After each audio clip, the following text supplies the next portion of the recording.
बचाना सभी जानते हैं, लेकिन समझ नहीं आता कैसे बचाएं। नमस्कार दोस्तों, आप सभी जानते हैं पर्यावरण आज के समय में बहुत बड़ी चुनौती बन गई है। हर कोई चाहता है कि पर्यावरण को बचाएं, लेकिन समझ नहीं आता कैसे बचाएं। आज इन्हीं सब बातों पर बात करने के लिए हमारे साथ जुड़ रहे हैं हेमंत जी, जो कि पीएनबी बैंक से सीनियर मैनेजर के पद से रिटायर हैं और 2015 के अंदर रिटायर होने के बाद उन्होंने पर्यावरण को ही अपना जीवन बना लिया। आइए समझते हैं किस तरीके से पर्यावरण को हम छोटे छोटे कामों से भी बचा सकते हैं। नमस्कार भाई साहब, आपका हमारे पब्लिक वॉइस K2K पर बहुत बहुत स्वागत है। आपके सभी दर्शकों को मेरा प्रणाम। भाई साहब, आज के समय में हर कोई समझना चाहता है कि पर्यावरण की बात तो बहुत हो रही है, पर्यावरण को सुधारना है, हर किसी के मन में है, लेकिन कहां से उसकी शुरुआत करें, कैसे उसकी शुरुआत करें, इसके ऊपर थोड़ा सा आप प्रकाश डालेंगे।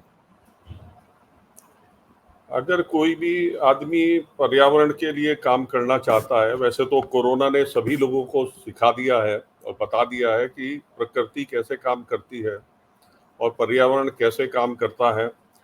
तो बहुत ज़्यादा कुछ नहीं करना है, बस इतना है कि हम पर्यावरण को प्रदूषित ना करें। ऐसा कोई काम जिससे पर्यावरण प्रदूषित होता हो, चाहे तो हम गंदगी बाहर फेंकते हैं, अपना कचरा बाहर फेंकते हैं, सड़क पे जाते हैं, चिप्स खाते हैं, पन्नी बाहर फेंक देते हैं, बचा हुआ खाना ऐसी ज़मीन पे डाल देते हैं या कोई भी चीज़ ऐसे फेंकते हैं। और दूसरी चीज़ ये है कि लोगों को ये समझना पड़ेगा कि कोई भी चीज़ उतनी ही खरीदें जितनी उसकी ज़रूरत है। अपनी वास्तविक ज़रूरत के हिसाब से चीज़ें खरीदें, अपनी ज़रूरतों को कम करें। जब हम ज़्यादा खरीदते हैं तो उसके लिए प्रोडक्शन पे दबाव बढ़ता है, फैक्ट्रियाँ ज़्यादा लगती हैं और फिर जो चीज़ की आवश्यकता नहीं है उसके लिए भी धरती से ही सारे अयस्क धातुएं और खाद्य पदार्थ वो सब पेड़ पौधों से ज़बरदस्ती निकाले जाते हैं। वो एक्सप्लॉयटेशन प्रकृति का होता है। वो इसीलिए होता है कि हम बाजार की व्यवस्था के ऊपर आधारित उसमें गुलाम हो रहे हैं। तो अगर हम अपनी ज़रूरतें कम करेंगे, अगर हम ये समझेंगे कि जिस चीज़ की हमें ज़रूरत है वही लेनी है, तभी हमारा पर्यावरण स्वच्छ रहेगा। अभी आज के समय में आप देख सकते हैं कि जिस तरीके से आपके समय में जब आप बाजार से कोई सामान लेने जाते थे तो निश्चित ही अपने साथ एक थैला लेके जाते थे, लेकिन आज के समय में कोई भी व्यक्ति अपने साथ कोई भी थैला नहीं लेके जाता, बल्कि सामने वाला किस तरीके से उसको पिन्नी में रख के देगा इसी पर डिपेंड रहता है। क्या ये भी एक बहुत बड़ा कारण है पर्यावरण के दूषित होने का? बिल्कुल, आपने बिल्कुल सही कहा। हालांकि सरकार ने इसके बारे में बड़े क्लियर कट आदेश निकाल दिए हैं। कोई भी कैरी बैग, चाहे वो किसी भी साइज का हो, किसी भी मोटाई का हो, और जिसे हम कपड़े का बना हुआ समझते हैं, वो नॉन वूवन प्लास्टिक के होते हैं, ये सारे बैग प्रतिबंधित कर दिए। लेकिन फिर भी क्योंकि वो मुफ्त मिलता है हमें, तो हम मना नहीं करते। बहुत सारे लोग थैला लेकर के भी जाते हैं। मैंने देखा है सब्जी मंडी में भी कि थैला लेकर के जाएंगे, लेकिन वो 4 सब्जी हैं तो 4 थैलियों में देता है, तो उसको मना नहीं करते, रख लेते हैं। तो जी। वो ये दिखाते हैं आसपास वाले लोगों को कि हम अपने थैले में सब्जी लाए हैं, जबकि उसके अंदर 4 थैलियाँ होती हैं। और जी। वो बाद में आकर के जब फेंकते हैं, नालियों में फंसती हैं, बाढ़ का कारण बनती हैं, कचरे का कारण बनती हैं। आपकी माने तो सबसे पहले हमें अपने घर से ही शुरुआत करनी होगी। हर व्यक्ति को ये अपनी जिम्मेदारी समझनी होगी कि जो वो आज थैले को केवल दिखाने के लिए भी ले जा रहा है तो उसको दिखाने के लिए ना ले जाए, उसको उसकी असली महत्ता दिखाते हुए उसमें वो उसको पूरा भी करे। जैसे आज के समय में जो जनरेशन है उसको तो बिल्कुल भी अंदाजा नहीं है कि वो पर्यावरण को किस तरीके से सुरक्षित करे या करना चाहिए। आप उसके लिए कुछ बताएंगे जिससे कि आने वाली जो जनरेशन है उसको समझ मिल सके। आपने बिल्कुल सही कहा। आपकी बात आधी सही है, आधी नहीं है। पता तो सबको है आजकल की कि क्या चीज़ स्पॉइल कर रही है, लेकिन हम लोग जैसे गुलाम से हो गए हैं कि अगर वो हमें थैली में डाल के दे रहा है तो हम ले लेते हैं, मना नहीं करते उसको। तो थैला भी ले जा रहे हैं तो मना नहीं करते। एक तो ये बात, इन थैलियों के लिए ये सबसे बड़ी एक आज अभिशाप कचरे का बन गया है, क्योंकि ये अपने नीचे जो सड़ने वाला कचरा है, जिसको प्रकृति स्वतः साफ करती थी, जिसकी ऑटोमेटिक फैक्ट्री प्रकृति है, उसको अपने नीचे दबा करके वो सड़ने देती है और सड़ने के बाद मीथेन जैसी विषैली गैसें बनती हैं और उससे हमारा वायुमंडल प्रदूषित होता है। तो इसके लिए एक समाधान के रूप में अक्षर स्कूल आसाम से ये शुरू हुआ, वहाँ से मैंने सबसे पहले पढ़ा। तो उन्होंने क्या किया कि बच्चे स्कूल में आते थे तो हर हफ्ते जो है वो उनसे रोज थैलियाँ मंगवाते थे। माँ बस्ते के साथ में, टिफिन के साथ में एक थैली में थैलियाँ डाल के देती थी, और फिर हफ्ते में एक बार, सप्ताह में एक बार वो बेंचों पे बैठ करके उसको प्लास्टिक की बोतलों में भरते थे। भरने के बाद उसको डंडी से दबाते थे, फिर और भरते थे, फिर दबाते थे, और जब तक वो ठोस ना हो जाए उसको भर करके फिर उसको ढक्कन लगाते थे, और उससे उन्होंने अपने विद्यालय की दीवारों का निर्माण किया। तो ये समझ में आया कि eco brick is really a brick, और उन्होंने उसको ब्रिक के तौर पे यूज किया। आज 7-8 रुपए की एक ब्रिक मिल रही है, पहाड़ी क्षेत्रों में, दूरगामी क्षेत्रों में 8-9-10 रुपए की भी पड़ती है। तो उसको जो है उसके तौर पे काम लिया जा सकता है। तो उसका सरफेस एरिया जो पॉलीथीन का है, जितने को वो प्रदूषित करती, अब वो सरफेस एरिया बिल्कुल बोतल के सरफेस एरिया के बराबर हो गया। तो उतना प्रदूषण नहीं करती। अगर बोतल में डालने के बाद हम बंद करके फेंक भी दें तो वो प्रदूषण नहीं करती है। अभी पिछले दिनों हमने, पिछले साल इस कार्य को किया सभी स्कूलों के माध्यम से। ऋषिकेश में लगभग 100 विद्यालयों की हमने सूची बनाई, सभी को इस बात के लिए नगर निगम के साथ में मिलकर के हमने उसका पूरा एमओयू साइन किया और उनको भेजा, और उसमें 6000 बच्चों ने 50 विद्यालयों के पार्टिसिपेट किया। करीब 15,000 इको ब्रिक्स उन्होंने हमको दी। और आज मैं ये कह सकता हूँ कि ऋषिकेश में अगर आप आएंगे जी। तो कोई भी बच्चे से पूछें जो विद्यालय में जाने वाला बच्चा है, छोटा बच्चा है, बड़ा बच्चा है, तो उनको ये पता है कि इको ब्रिक विद्यालय में बनाई है, अभी भी विद्यालयों में बनवा रहे हैं, और इससे क्या फायदा होता है। और जब वो इको ब्रिक बनाते हैं तो कुछ दिनों में जाकर के उन्हें और भी चीजें समझ में आती हैं कि हम ये भी गलत कर रहे थे, हम ये भी चीज गलत फेंक रहे थे, ये भी चीज हमें नहीं फेंकनी चाहिए। तो वो कुछ बच्चों को ये समझ में आ रहा है। तो इको ब्रिक एक सॉल्यूशन के रूप में पूरे देश में हमारी गतिविधि के माध्यम से ये चल रहा है। हमारा एक ऐप है, इको मित्रम ऐप भी है, उस पर इको भी मित्र। टास्क के रूप में लोग कर सकते हैं। उसमें डेली सर्टिफिकेट मिलता है 21 दिन तक। तो जैसे आपने बताया कि आपने स्कूलों के माध्यम से ये किया, तो इस पिन्नी तो विद्यार्थी के घर से आ गई, तो बोतलें जो हैं वो स्कूल प्रबंधन ने दिलवाई या कैसे हुआ? थोड़ा सा इसके ऊपर और बताएंगे? जो इको ब्रिक उन्होंने बनाई उसका पूरा हमने डॉक्यूमेंटेशन किया। उनसे कहा है विद्यालयों से कि वो बच्चा जो है अपने इको ब्रिक पे एक पेपर टेप चिपकाएगा, जो अपने हार्डवेयर में यूज होता है, पेंट जी। वाले करते हैं, और उस पे अपना नाम, अपना मोबाइल नंबर, क्लास का नाम, कब उसने बोतल शुरू की, कितने दिन में बनी और कितना उसका वजन है, और ये सारी चीजें अपनी डायरी में नोट करके टीचर से फिर वो उसको रिसीव कराएगा, और टीचर इस तरह से अपनी क्लास की पूरे बच्चों की एक लिस्ट बना के हमको देगी, और फिर वो हमारे यहाँ से पूरे विद्यालय की इस तरह से वो लिस्ट क्लास वाइज आएंगी, समरी बन के कि कितने किलो एक स्कूल से कितनी बोतलों में प्लास्टिक उन्होंने हमको दिया। तो इस माध्यम से एक बच्चों का अच्छा सा एक एक्सरसाइज भी हो गया, और उनको समझ में आया कि भाई कितने दिनों में ये एक बोतल भर जाती है और हमें क्या करना चाहिए। आपने पेड़ों के लिए भी बहुत ज्यादा काम किया है। जैसा कि हमें पता चला था कि आपने नेशनल हाईवे के लिए भी नितिन गडकरी जी को भी एक पत्र लिखा, जिसमें कि उन्होंने हरिद्वार में आके कहा भी कि भाई ये जो हाईवे बनेगा इसमें एक भी पेड़ नहीं कटेगा। इसका पूरा जो प्रकरण है आप एक बार बताएंगे? ये भाई साहब 7 सितंबर 2021 की बात है, मेरा जन्मदिन था। मैं सवेरे उठा, नहा धो करके पूजा पाठ करके गंगा जी गया, गंगा माता से प्रार्थना की, और जब मैं लौट रहा था तो त्रिवेणी घाट से हरिद्वार रोड पर, वहां पर पंजाब नेशनल बैंक के ही सामने एक तुलसी मठ है, वहां एक पीपल का पेड़ जो 700-800 वर्ष पुराना, 2-2.5 मीटर के करीब उसका व्यास था, तने का, जी। तो वो काट रहे थे। और उससे पहले एक वैष्णव प्लाजा है, वहाँ एक पेड़ काट चुके थे। तो मैंने उनसे कहा, मैंने कहा इस समय 2021 में मई में कोरोना की सेकंड वेव बड़ी खतरनाक होके गई थी, कि मैंने कहा आप ये ऑक्सीजन की फैक्ट्रियाँ क्यों नष्ट कर रहे हो, ऐसा मत करिए। तो उन्होंने कहा हमें तो आदेश है, हमें करना पड़ेगा। मैंने कहा किसके आदेश हैं?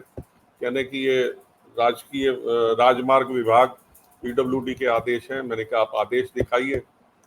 तो वहाँ से उन्होंने फ़ोन वोन किया, तो फॉरेस्ट का एक आदमी आदेश लेकर के आया। तो मैंने उसको उसके सामने रख करके उसकी फ़ोटो खींची। मैंने कहा ये आदेश 2013 का है और इसमें तारीख बढ़ाई गई है कि इसको काटने की तारीख बढ़ाई जाती है और 30 सितंबर तक आप इसे काट सकते हैं। अभी 21 दिन बाकी हैं, आप मुझे 2 दिन दीजिए और मैं आपके अधिकारियों से वार्ता करना चाहता हूँ। इसको ट्रांसप्लांट किया जा सकता है, इसको काटने की आवश्यकता नहीं है। इतना बड़ा पेड़ 750 साल का, वो उस समय मुझे अंदाजा था कि 100 साल का होगा, जी क्योंकि जी मेरी आयु उस समय 66 वर्ष थी, तो मैं जन्म से देखता था, हमारे घर के पास ही था। जी जी तो वो नहीं माने, तो फिर उन्होंने उसको बुलाया। राजमार्ग विभाग के जेई एक पहुंचा, कहने लगे कि जी हमारा यही ट्रांसफर एग्जीक्यूटिव इंजीनियर ट्रांसफर हो गए हैं और मैं डोईवाला राजमार्ग विभाग से हूँ और ये तो काटना पड़ेगा। मैंने कहा भाई ऐसा तो नहीं। फिर मुझे थोड़ा सा वो आया, मैंने कहा अब ये पेड़ कट जाएगा, आज मेरा जन्मदिन है, मैं हमेशा ऐसे करता रहा हूँ और कैसे इसको जाने दूँ। तो मैंने अपने वो रस्सा जो लटका हुआ था वो बांध दिया अपने साथ। मैंने कहा पहले आप मुझे काटिए, फिर पेड़ काट सकते हैं। हम्म, फिर उन्होंने पुलिस वुलिस को बुला लिया, कुछ बाद में मीडिया भी आ गया। हालांकि मैं सड़क से दूसरी ओर दीवार की तरफ बैठा था कि मुझे कोई एक्सपोजर की वो नहीं थी। जी जी तो वो कहने लगे कि आप जाएंगे नहीं यहाँ से, धमकाने लगे। मैंने कहा मेरा घर नहीं है, मुझे जाना तो होगा ही। मैं आपको हम्म, सिर्फ ये समझाना चाहता हूँ कि ये ऑक्सीजन की फैक्ट्री है। और एक वीडियो उस समय आया था मीडिया में कि what if there is no oxygen on the planet for 5 seconds. तो मैंने वो जी वीडियो खोल के दिखाया उनको कि अगर ऑक्सीजन नहीं होगी तो टायर बैठ जाएंगे, हवाई जहाज नीचे आ गिरेंगे, कंक्रीट जो है वो बिल्कुल डिसमेंटल हो जाएगी, सारे भवन धराशायी हो जाएंगे, हमारे कानों की नसें फट जाएंगी, हमारे नसों में से खून बहने लगेगा, हम धूल बन के जमीन की तरफ पड़े होंगे एक ढेर के रूप में। तो ये सिर्फ ऑक्सीजन ही है विच बाइंड्स अस, और आप इसको पेड़ को काट रहे हैं। There is no other factory. कितनी भी फैक्ट्री लगा लें, जितनी मात्रा में हमें ऑक्सीजन चाहिए नहीं बन सकती है। तो इन बातों में करते करते काफी मीडिया वहाँ एकत्र हो गया। तो फिर असिस्टेंट इंजीनियर आया, उसने मुझे 3 दिन की लिख करके दिया। मुझे मालूम था, उससे पहले मैंने 2018 में भी एक बार बात की थी। मैं काफी समय से इस पे वर्कआउट कर रहा था। जी बिना किसी सॉल्यूशन के किसी को किसी काम से रोकना मैं अनुचित समझता हूँ। तो मैंने सर्च किया कि transplanting agency, tree transplanting agency, तो उसमें वो इंडिया मार्ट पे मुझे ले गया और वहाँ करीब 100 से अधिक एजेंसियाँ थी। मैंने 2-3 एजेंसियों को फ़ोन किया, कुछ तमिलनाडु की थी, कोई दिल्ली की थी। उन्होंने, किसी ने 3,000 रुपये बताया, किसी ने 6,000 रुपये बताया कि हम पेड़ शिफ्टिंग का लेते हैं। तो वो मैं फिर इस सब होने के बाद जब लिखित में मेरे पास आ गया कि ये पेड़ की 15, तो कैसे काटते हैं ये प्रोसीजर, उन्होंने बताया कि 15 फीट ऊपर जमीन से एक हरे पत्ते की डाली छोड़ छोड़ करके तब वो उसको बाकी सारी डालियां काट दी जाती हैं। और जो तना होता है उसमें जमीन में खोद करके तने के चारों तरफ 1-1.5 फुट की जड़ें छोड़ के बाकी सारी वो काट दी जाती हैं। उसको बॉल बना करके फिर वो बड़ी मशीनों पे क्रेन से उठा करके ले जाया जाता है और वो अपनी जगह पे वहाँ पे पूरा उसका बेड बना के गड्ढा खोद के ट्रांसप्लांट करते हैं। तो मैंने उनसे कहा कि भाई आप लिख के दिया उन्होंने कि 15 फीट से कम की डाली नहीं छोड़ेंगे, तने को नहीं काटेंगे। तो उसके बाद मैंने ये पत्र एक लिखा HOFF के नाम, जो सुप्रीम अथॉरिटी होती है वन विभाग की उत्तराखंड की, और वहाँ जो इनका हेडक्वार्टर है तिलक रोड पर, वहाँ मैं गया। तो वहाँ सबसे पहले मुझे कंजर्वेटर मिले, उनको मैंने पत्र दिया। उन्होंने तुरंत फ़ोन किया फॉरेस्ट रेंजर को कि ये पेड़ 7 पेड़ जो काटे थे पीपल के, ये नहीं काटे जाए। उसके बाद वार्तालाप हुई, उसमें मैंने पत्र में लिखा था कि वन विभाग एक सक्षम विभाग है, उसके पास सब तरह की जानकारी है कि किस तरह से पेड़ों को बचाया जा सकता है, किस तरह से पेड़ों को ट्रांसप्लांट किया जा सकता है, कौन सी एजेंसियां हैं। उसके बावजूद आपका इस तरह से परमिशन पेड़ों को काटने की देना ये अनुचित है और इनको वापस लिया जाना चाहिए और इनको ट्रांसप्लांट किया जाना चाहिए। फिर भी मैं आपको 2 ऐसे वेंडर के नाम, पते और फ़ोन नंबर नीचे दे रहा हूँ इस पत्र में। वो मैंने पत्र लिख करके दिया, उसको रिसीव कराया उनसे। रिसीव कराने के बाद उनसे उनका नाम उनके हाथ से लिखवाया। मैंने कहा अपना नाम लिखिए, इसमें तारीख डालिए, मोहर लगाई उन्होंने। उसकी प्रतिलिपि अगले दिन मैंने उसको रजिस्टर पोस्ट से राजमार्ग प्रभाग खंड जो है इनका पीडब्ल्यूडी का, उसको भेजा एक्सीएन को।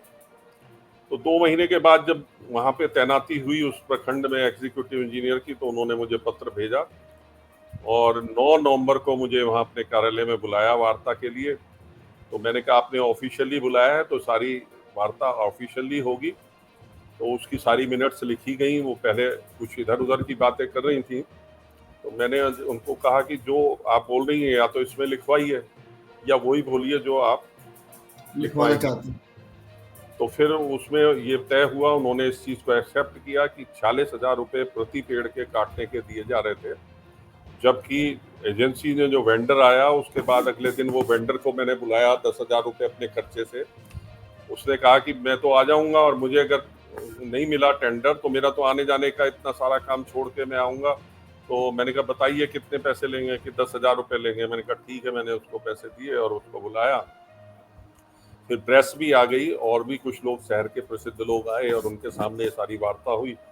उसने कहा 10 से 15,000 रुपये में मैं इसको कर दूंगा। बाद में शायद उन्होंने समझाया फॉरेस्ट वालों ने कि भाई ये पेड़ इतना भारी है, आप नहीं कर पाएंगे। तो कुछ रकम बढ़ी उसकी। बहरहाल वो तैयार हो गया और वो 7 पेड़ वहां से शिफ्ट किए गए, क्योंकि उसका ऐसा पहला प्रयास था कि इतने बड़े, इतने ज्यादा आयु के और इतने मोटे तने के इतने भारी पेड़ ले जाने थे। उसमें से 6 पेड़ नहीं चले। एक पेड़ अभी भी ऋषिकेश में है, गुज्जर प्लॉट के नाम से, गुमानी वाला एक जगह है फॉरेस्ट की, वहां पे चल गया है। उसमें टहनियाँ निकली हैं, हरा हो गया है। तो वो भी फॉरेस्ट वाले भी मानते हैं कि ये पेड़ चल गया।